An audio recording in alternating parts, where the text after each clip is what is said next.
السلام علیکم پیارے دوستو، آج کی جو اپنی ویڈیو ہے وہ درود شریف و فضائل کے بارے کے اندر ہے۔ فضائل و برکات درود شریف کے لیے کتنی اہمیت رکھتے ہیں اور اس کی ہمارے لیے کیا اہمیت ہے۔ حضرت صلی اللہ علیہ وسلم پر درود شریف پڑھنے کے فضائل و برکات بے شمار ہے، ان میں سے چند کے یہاں ہم ان کو بیان کرتے ہیں۔ نمبر 1 پہ ہے کہ درود شریف پڑھنے والے پر اللہ تعالیٰ کی ہمیشہ رحمت رہے گی۔ نمبر 2 خطاؤں کا کفارہ ہوتا رہتا ہے۔ نمبر 3 اعمال بڑھتے اور پاکیزہ ہوتے رہتے ہیں۔ نمبر 4 گناہوں کی معافی ہوتی ہے۔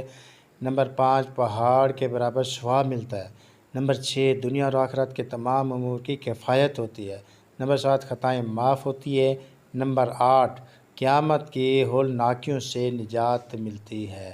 نمبر 9 حضور نبی اکرم صلی اللہ علیہ وآلہ وسلم کی شفاعت ملے گی۔ نمبر 10 اللہ رب العزت کی رضا نصیب ہوگی۔ یہ تھی ہماری آج کی ویڈیو، اس کو آپ نے مس نہیں کرنا۔